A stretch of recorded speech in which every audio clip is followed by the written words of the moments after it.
I was stationed in a place where the wind constantly carried the sting of dust, where each footstep reminded me that I was, quite literally, on foreign soil. The base stretched across a harsh landscape, dotted with rows of uniform housing. We were under scorching sun one moment, and a bitter chill the next. Still, I felt a sense of pride, a deep sense of purpose when I put on my uniform. I had enlisted to serve my country, to protect my home, and in part, to create a path for myself, to escape the suffocating dynamics that once ruled my life back home. But I soon learned that no matter how many oceans and deserts I crossed, no matter how many tours I completed, the pull of family obligations remained as potent as it had ever been. Let me begin at the turning point. I was deployed, barely a year into my overseas station, when I got the news that my brother, Aaron, needed a critical surgery. A slip in the shower, a freak accident. He had a head injury that required immediate attention, and the medical bills piled up faster than a bullet leaving the barrel of a gun. My parents, back in the States, were frantic. My father's voice trembled when he called. My mother, on the same line, kept sobbing, telling me they didn't know how they would pay for it. They had insurance, but the coverage was far from sufficient. In that moment, across the static-laced phone call, I recalled every memory I had with Aaron. Our childhood, the times we played catch in the backyard, the laughter, the sibling squabbles that always ended in some inside joke. I was also aware that, due to my deployment, I was drawing hazard pay, plus I had fewer living expenses since I stayed on base. My father's voice, once so strong, was reduced to quiet desperation. Without hesitation, I volunteered to help. I had saved quite a bit over the past months. Partly out of necessity, I couldn't spend much on frivolities in a war zone after all. It felt only natural to send money home to assist Aaron. My father was relieved, my mother overjoyed. The next day, I wired the money. I felt good about it. Honorable, even. This was what family did, right? We look out for each other, no questions asked.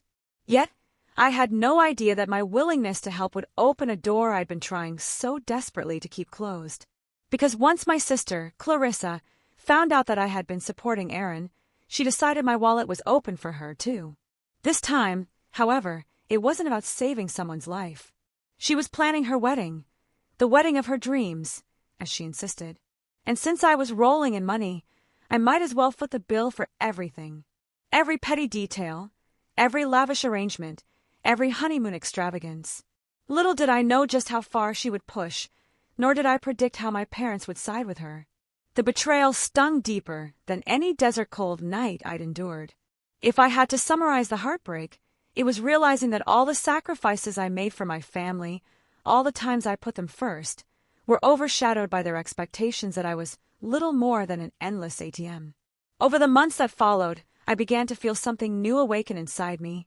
Anger, pure, raw, and relentless. That anger blossomed into a quiet thirst for revenge. I love my family, yes, but I was determined not to be used. And if they thought they could force my hand so easily, they had underestimated the grit and resolve that service had instilled in me. I remember the first time Clarissa dropped a hint about her wedding expenses.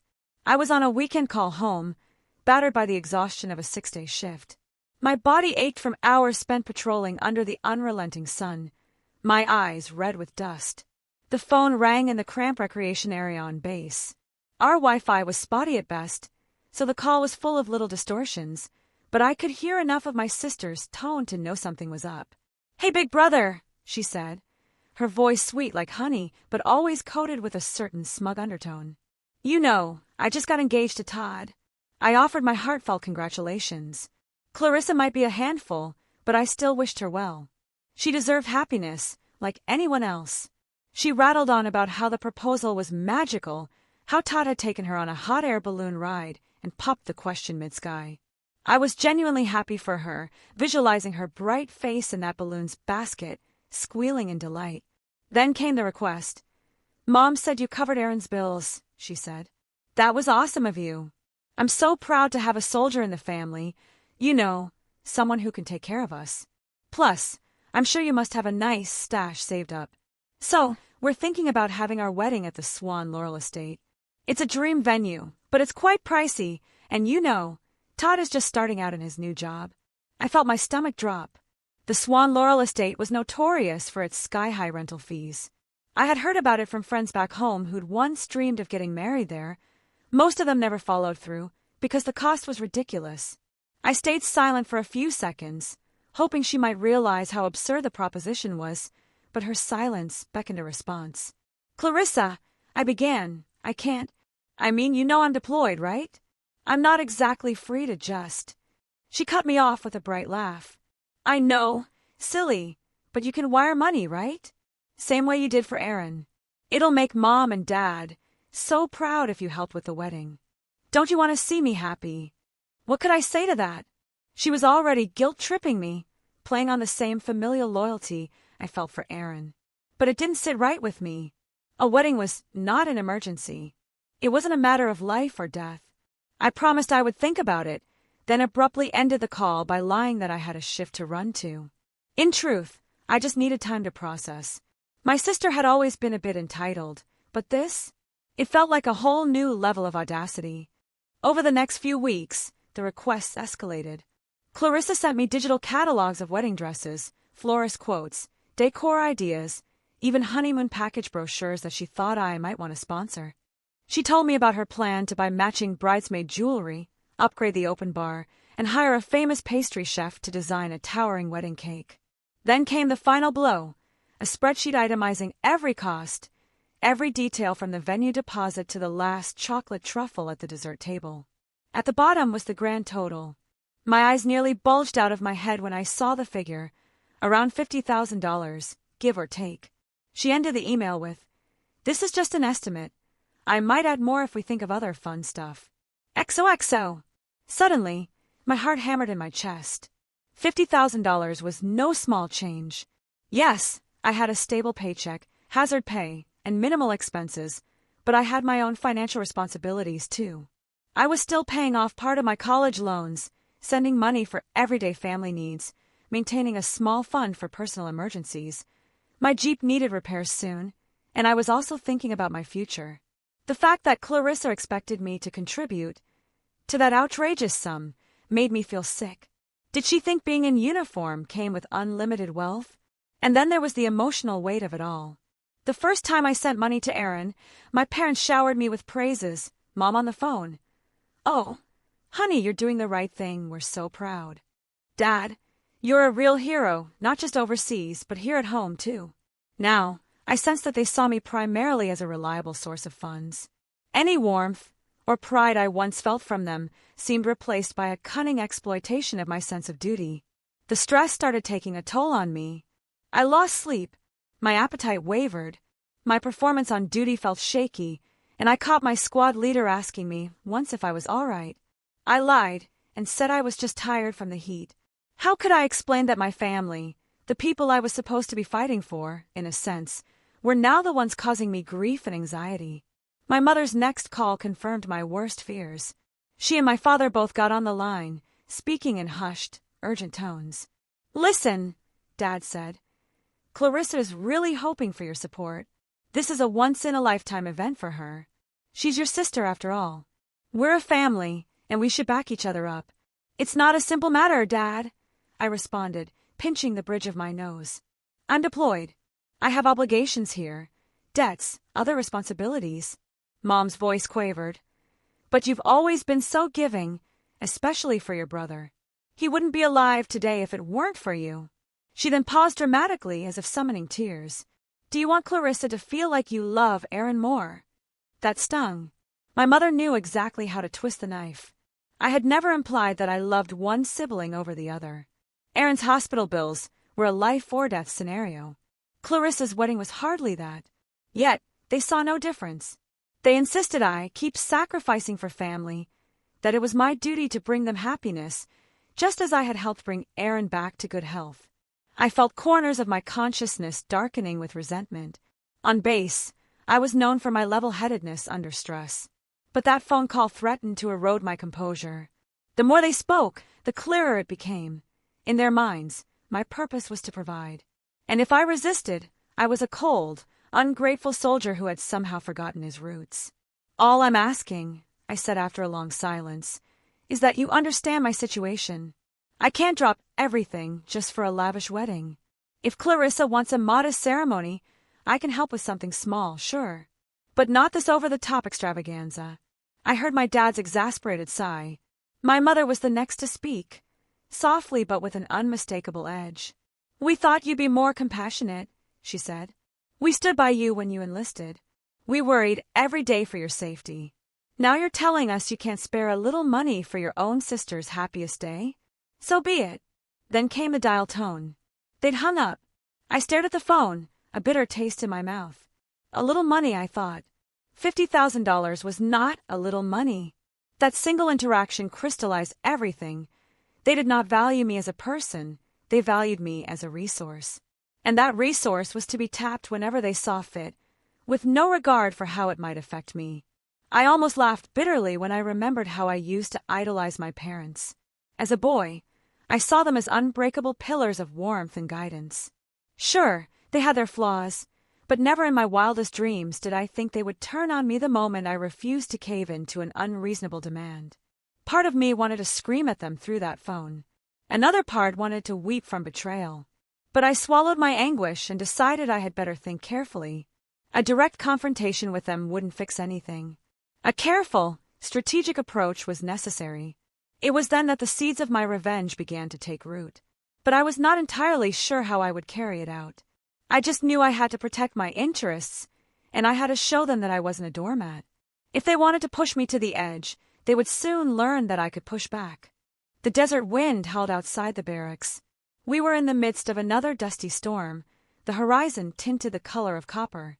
My bunkmate, a friend named Morales, noticed me staring at a letter I'd received from home. "Everything all right, man?" he asked, patting my shoulder. I forced a smile.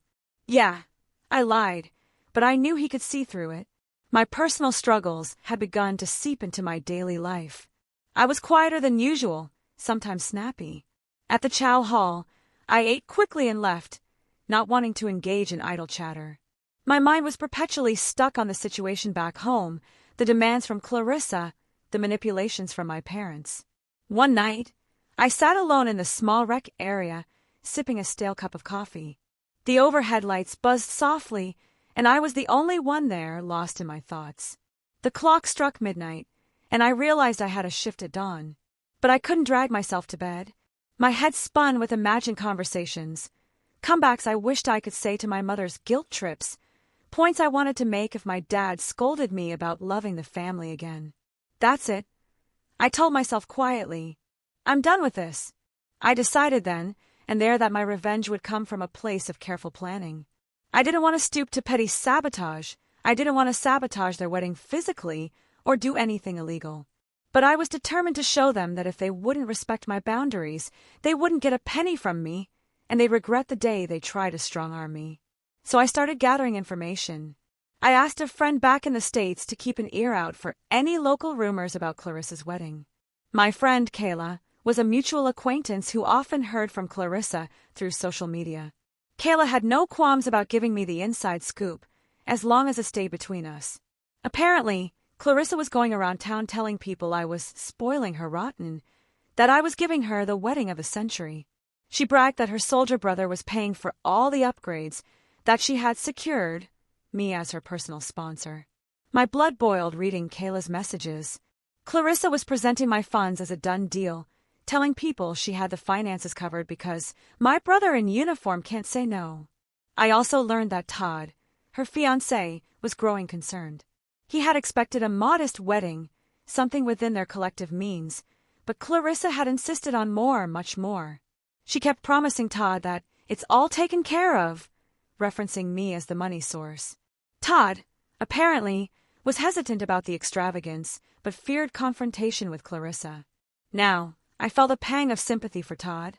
He seemed like a decent guy who never signed up for all this extravagance. He might be in love with my sister, but that didn't mean he could control her impulsive spending dreams. And I certainly didn't blame him for my sister's sense of entitlement. Nonetheless, he was caught in the crossfire, and there was a part of me that wondered if he'd come to resent Clarissa or me once everything unraveled. But I had resolved not to pay a cent. The question was how to send a message that they couldn't bully me into compliance. I knew the best way to do it was to let them plan everything, get their hopes as high as the clouds, and then, right before crucial deposits were due, I would formally withdraw any funding. It was a dark thought, something that made me uncomfortable at first. I'd never been so vindictive, but after the way they treated me, I felt that turnabout was fair play. If they wanted me to be the villain for not willingly handing over my paycheck, I'd be the villain on my own terms. In the meantime, I pretended to go along. I responded to Clarissa's emails with vague positivity. Sounds interesting. Let me see what I can do. We'll work something out. I peppered my responses with enough enthusiasm to keep her planning. Each time, though, I carefully avoided making any concrete commitments. She took the bait. She believed I was on board. I also continued to funnel small amounts to my savings, kept track of every penny. If my family thought I was blindly throwing money at them, they were sorely mistaken. I had plans of my own, plans that involved building a future after the military, maybe starting a small business or purchasing some real estate.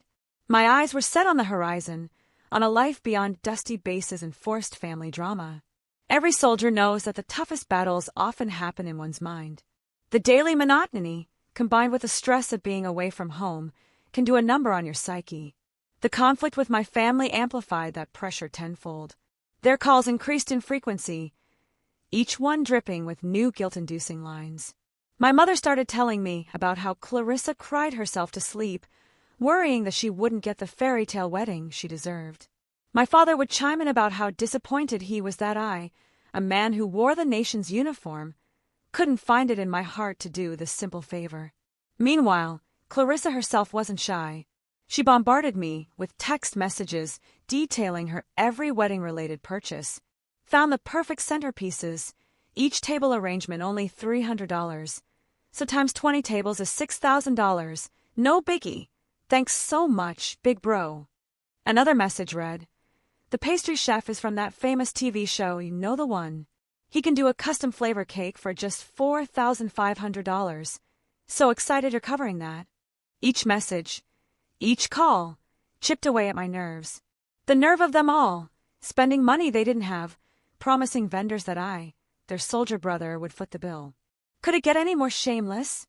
But as frustrated as I felt, I also felt an eerie sense of calm. Because I had made up my mind about what I would do. I was letting them spin their own web of lies and half-promises, and I would wait until the moment of maximum impact to deliver the truth. If they insisted on using me, I would use their assumptions against them. One day, while I was out patrolling the base perimeter, I found myself absent-mindedly listing all the wedding expenses in my head, imagining Clarissa handing out checks labeled with my name. The sun beat down fiercely. Sweat dripped down my forehead, stinging my eyes. But my resolve never wavered. I pictured my sister's face when she would realize that the fountain of money she had counted on simply wasn't there. And in a twisted way, that image fueled me. I tried to shake off the bitterness, though. Part of me worried about Todd. He might be an innocent bystander in this fiasco. Would he be forced to take on massive debts just to cover Clarissa's illusions? My sense of fairness nagged at me. He didn't deserve to be caught in that financial crossfire. But I also realized that if Todd truly wanted a more reasonable wedding, he should speak up to Clarissa. He was an adult, presumably capable of having that tough conversation. If he wouldn't, or couldn't, then I wasn't about to save him. Each of us had our battles to fight. Months passed, and I finally earned a short leave. I flew home, craving the comfort of American soil, the taste of my favorite pizza joint, the gentle drizzle of the local weather. Anything that differed from the relentless desert climate. The moment I stepped off the plane, a wave of relief rushed over me. I felt a subtle tear in my eyes, just from breathing in that familiar air. But the relief was short-lived. My parents insisted on picking me up from the airport. They plastered on big smiles, hugging me tight. It felt almost genuine, but I saw the underlying tension in their eyes. We made small talk on the drive, Dad asking about my health, Mom remarking on how fit I looked. I appreciated their concern, however perfunctory it felt. Back at home, they showed me around the house as if I'd never been there, pointing out new furniture. My mother made a point of showing me Clarissa's collection of wedding invitations. Apparently, she had them custom-made in Italy, each envelope embossed in gold filigree. I feigned polite interest, but my heart sank at the sheer waste of money. That evening, Clarissa came over with Todd. She was beaming, her eyes alive with excitement. She hurried into the living room, hugging me with an exaggerated squeal. "Oh my God, it's so good to see you. Thanks for everything you're doing for us. You're the best brother ever." Todd followed behind, timid and polite. He extended his hand and I shook it. I could see in his eyes a mixture of gratitude and anxiety. Probably, he believed the grand wedding was fully financed by me. My family had obviously told him that was the case. I decided to play my part for now. "I hear the wedding plans are going well," I said, doing my best to keep my voice steady. Clarissa nodded eagerly. "Yes, it's going to be amazing. I've already locked in the estate, and Todd and I went for a tasting at the caterer last week. The hors d'oeuvres alone are to die for." She giggled, probably imagining the decadent feast. Todd gave me a polite smile, though his eyes seemed to hold a question. "Are you sure about this?" "It'll be quite a day," I answered, then excused myself to get a drink. In the kitchen, I overheard Mom telling Clarissa that she should be thankful to me, and Clarissa responded with a breezy, "Well, of course. It's the least he can do after we worried about him so much while he was deployed. And he has that extra hazard pay anyway." My grip on the glass tightened. Hazard pay. She spoke of it like it was a casual windfall, not an amount I earned by literally putting my life on the line. That conversation cemented my resolve that no, they were not going to see a dime more from me. Later that night, we had a quiet family dinner. My parents tiptoed around the subject of wedding bills, perhaps not wanting to set me off. Clarissa, on the other hand, kept dropping references to how much we'll owe the florist, or how Todd and I needed to coordinate payments for the honeymoon suite. I gave them all my best neutral smile, refusing to take the bait. After dessert, Clarissa pranced out, saying she and Todd had another event to attend, leaving the rest of us behind in a swirl of her perfume. I faced my parents. They both stared at me, tension hanging in the air like a storm cloud. My father cleared his throat. "Son, I just want to make sure everything is all right with you. You seemed distracted." I forced a gentle laugh. "I'm just jet-lagged," I lied again. "But I'm good. Don't worry." Mom's eyes flicked between us. She looked nervous. "If you need help sorting out finances, just let us know. It might be easier if we handle the wedding payments here, and you just transfer the money." I nodded slowly, not committing to anything, feeling their gaze weigh on me. Finally, I excused myself to go to my old bedroom. Lying on the bed, I stared at the ceiling, thinking of how different everything felt. These were the four walls that witnessed my teenage years, the place where I once dreamed of a bright future. It no longer felt like home. It felt like a stranger's house, where I was expected to drop money on the table for the privilege of sleeping under its roof. I had to remind myself to be patient. My leave would only last a couple of weeks. Then I'd be back on base. Clarissa's wedding was scheduled for a few months after that. My plan to withdraw support would be executed at just the right moment, right when they needed the final deposits, when they were completely convinced I would pay it all off. If that made me petty, so be it.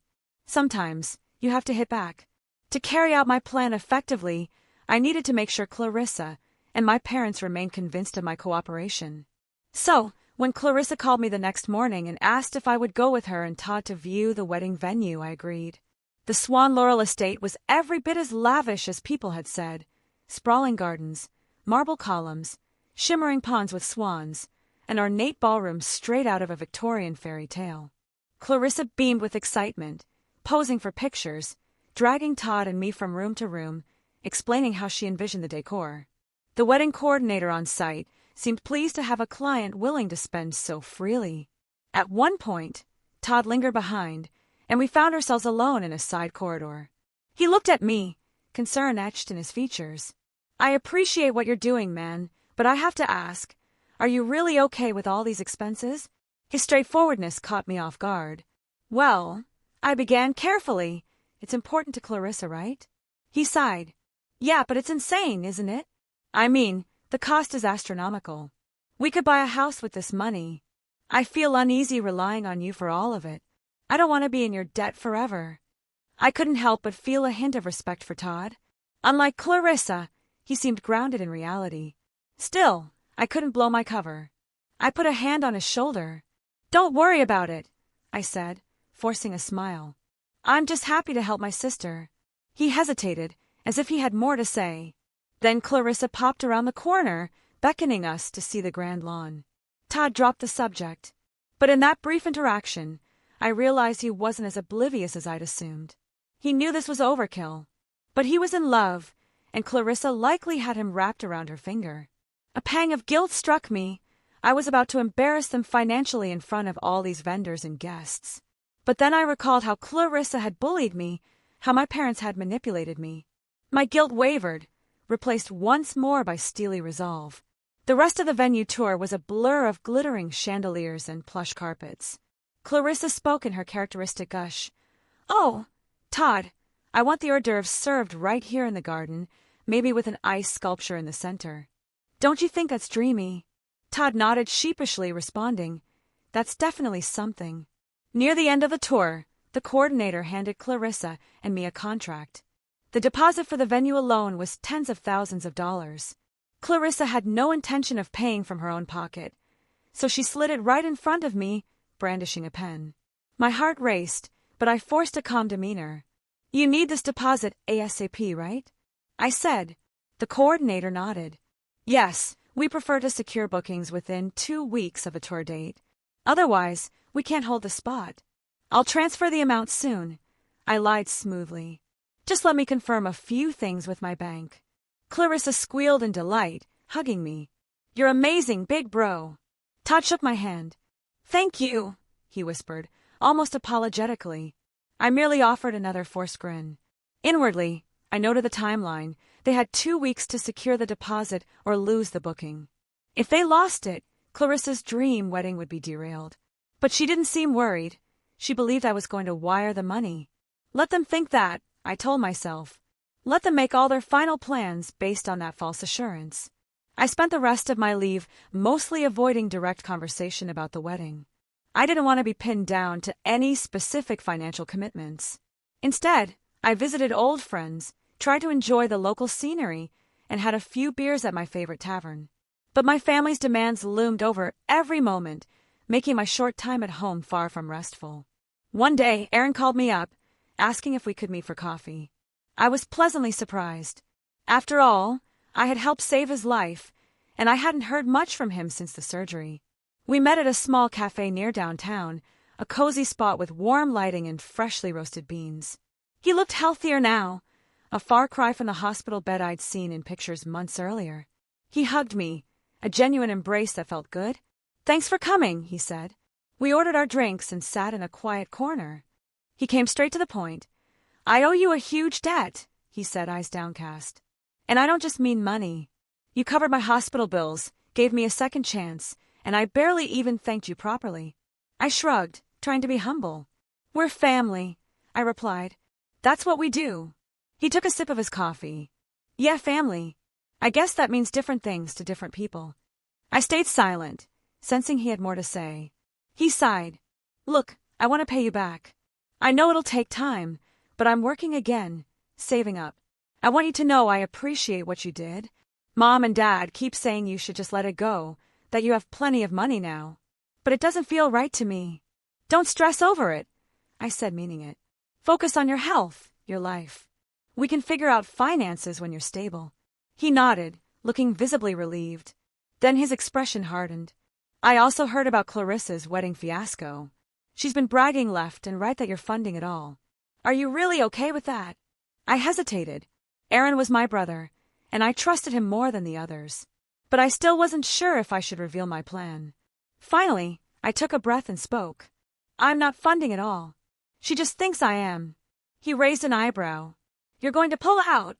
I nodded. At the last moment, Aaron didn't look shocked or disapproving. Instead, he looked impressed, maybe a bit concerned. "You'll ruin her plans," he said quietly, tapping his coffee cup.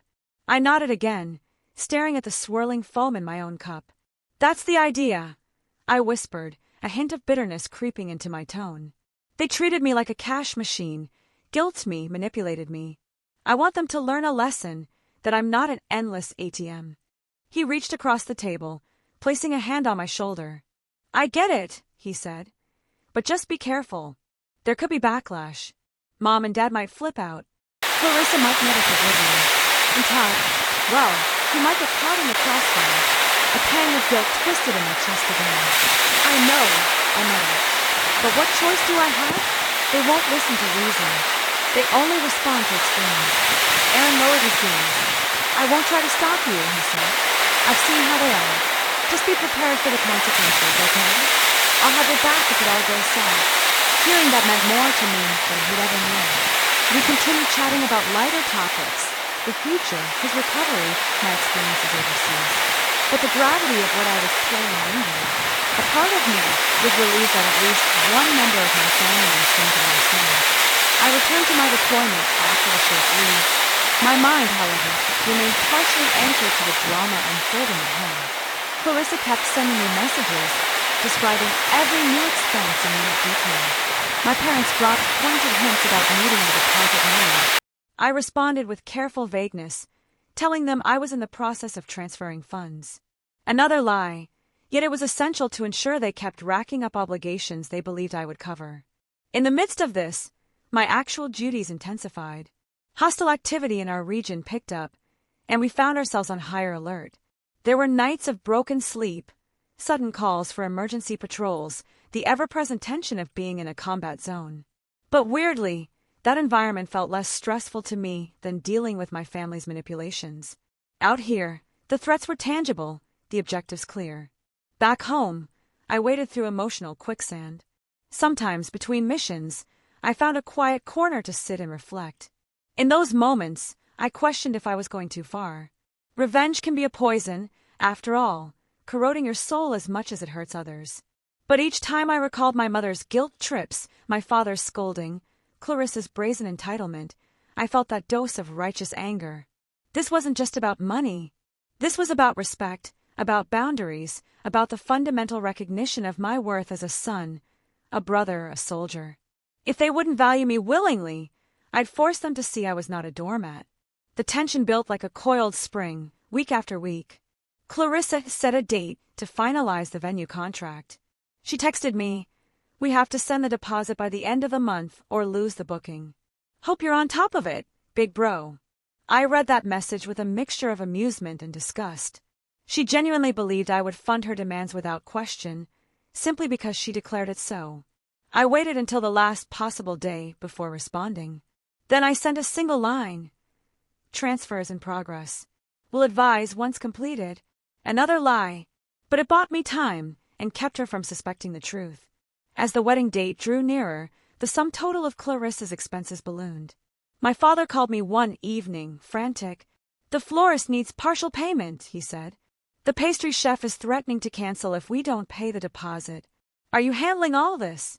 I took a steadying breath. "Yes, Dad, I'm working on it," I replied. He exhaled in relief. Good. Don't wait too long. We can't lose these bookings. Your sister has her heart set on them." In truth, my father's panic satisfied something in me. Let them squirm, I thought. Let them realize how precarious it is to rely so heavily on someone else's money. My only concern was that they might sense a trap and back out of the extravagant plans. But it seemed their arrogance was too great for that. They doubled down, coaxing each vendor to wait just a little longer, promising that the Soldier Brothers' payment was on its way. In the final weeks, I ramped up my deception to ensure they wouldn't back out. I forged a few screenshots of bank transfers that I never actually submitted, emailing them to my sister as proof that the money was en route. She gloated about it on social media, telling her friends that everything was covered. She posted pictures of wedding dresses, centerpieces, fancy invitations, each captioned with a variation of "Thank you to my amazing brother for making my dream wedding possible."